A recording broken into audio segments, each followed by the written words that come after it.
I'm here with Caroline Quinn of Quinnovative Marketing. Thanks so much for stopping by. Oh, thanks for having me, Marilee. So tell me what Quinnovative Marketing does. Obviously, it has something to do with marketing. Yeah, why, yes, it does. It does, as a matter of fact. Actually, Quinnovative Marketing is a marketing services business. So I help small and mid-sized business owners with marketing projects and under a wide array of things under the marketing umbrella. So whether it's social media, email marketing, website updating, I do writing, copywriting, ad buys, PR, a lot of PR. Okay. So, yeah. Wow. So if I have a business and I know, I'm wearing a lot of hats and I know I should be doing social media, for example, or I should be doing PR, and I'm typically stopping and starting and getting frustrated because it's not my thing. It's your thing.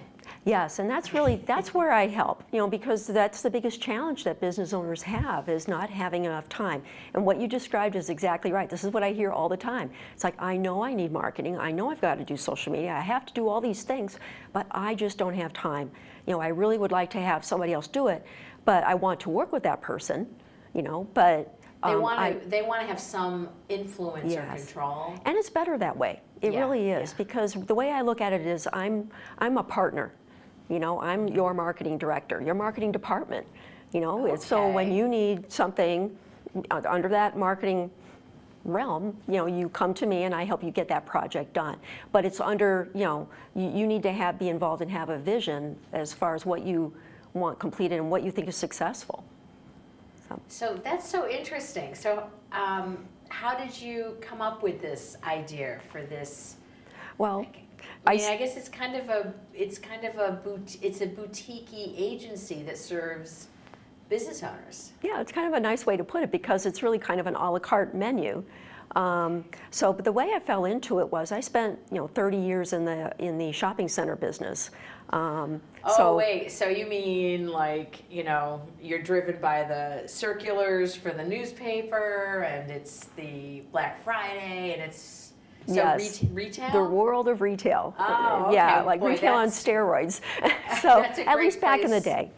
I spent many years doing that as a regional marketing director. So I oversaw marketing teams at 12 to 15, sometimes 20 different malls on the East Coast. Oh, wow. Yeah, so there was a lot, So wait, this is for the malls? Yeah, yes. Each mall had a different marketing strategy because each mall was located in a different market. Okay, and then within the mall, of course, there's how many tenants, how many stores. Yes. So you really know all the different levels of marketing. Yeah, I like to think so. I mean, I certainly learned a lot over the years and have come across so many different situations. And I really, as I've been doing, my business, Quinnovative Marketing, it's really what I've learned is that a lot of the marketing principles, still apply to whether, regardless of what kind of business you are. Or what size you are, really. That's right, that's right. So even if it's not retail in particular, there are still, most businesses still need some kind of PR or social media. Everybody needs a website. Yeah. I mean, so those are all the components that, it's just your messaging's a little different and your customer's a little different, but those principles are still the same. How did you come up with the name? I love the name. It's so much fun. Thank you. Thank you. Well, actually, did you ever watch the show Homeland? I have not, but I've heard good things about it. Well, binge watch that show, because that's a wonderful show. It's on Showtime. So anyway, I was a big fan of that show. And they had a character for a couple of seasons named Quinn. And so I was thinking, at this time, I was like, working on... Which is, of course, your last name. Coincidentally, yes. So they had this character named Quinn. So what they would do is, I would follow them on social media, and they would throw out these little posts every once in a while saying, here's something Quinteresting. And I was thinking, and here, meanwhile, I've been struggling with trying to come up with a name that 25 million other people hadn't come up with already.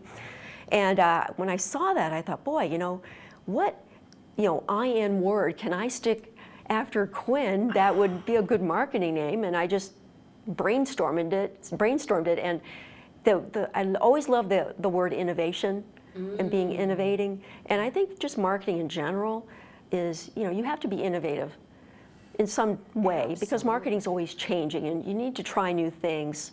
And so I thought, I just stuck them both together and I thought, boy, I think that's it. Just here when you know. Yeah, yeah. That's great. Thank you. So one of the advantages of being more mature and having experience is that we have perspective. Yes. And we've seen, there's that saying, the more things change, the more they stay the same, and there's nothing new under the sun. And while those are also true, certainly marketing has changed. Yes, it has. It certainly has. I know one of the things that I learned in my journey, and this has been, I'm going into my 4th year with this business, but one of the things I've learned is that even though I spent 30 years in the mall business, I had to learn so much about marketing. I had to... Because marketing changed. Yes, completely, completely, especially with, the obvious things like social media, so, and that's constantly changing in and of itself. So right. you have to stay on top of all of that. So that's a challenge, and so that took some time. And also, being a marketer, you have to have design skills now. Well, I used to always like, oh, I need a design, I'll send it to an agency.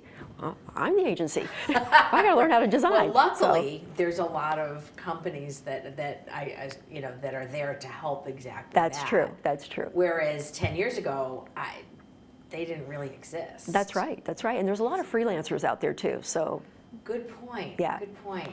So do you have a graphic design background, or do you Nope. offshore that, or you have subcontractors to help, or Yeah, services? I get help, like the company that designed my logo, Yeah. they're wonderful designers. I have a client who's a designer who's fantastic. Okay. So, I'm fortunate that way. And then also, just learning basic skills. So, like when you're dealing with social media and having to create images and things like that, you need to have the basic tools to be able to create those images. Like, so where do most business owners just screw up that are trying to do it themselves?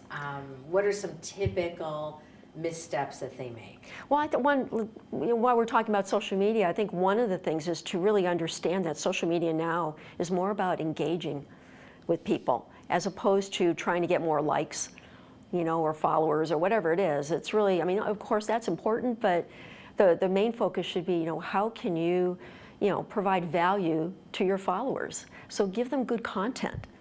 And I think instead of just buy my stuff all the time, and I think that's the biggest mistake. It's like, here's my ad, here's my ad, here's my ad. Right. Well, people what have shut you done off. for me lately?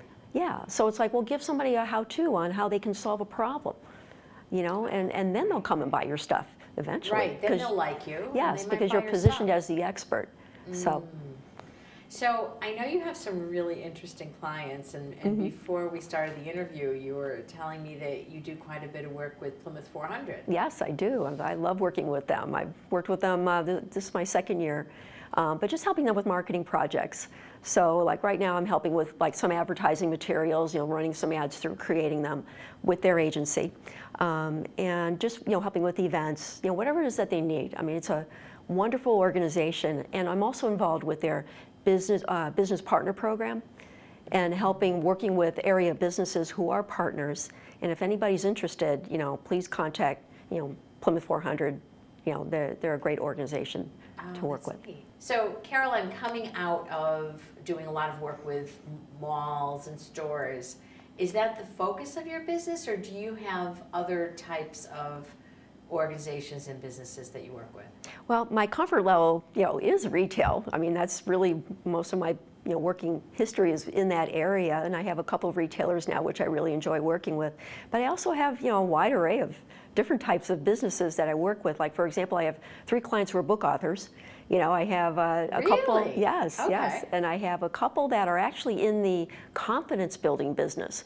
One specializes in confidence building for girls, and then the other one is for confidence building for women, self-image, consulting, that kind of thing. Interesting. Yes, well, that's an interesting. That's almost a niche with 2 of them. It is, yes, yeah. So it's interesting, and I would love to get them together, and see what we could do with that. But yeah, maybe we could have them on the show. Yes, absolutely, absolutely. And then I have, we mentioned Plymouth 400.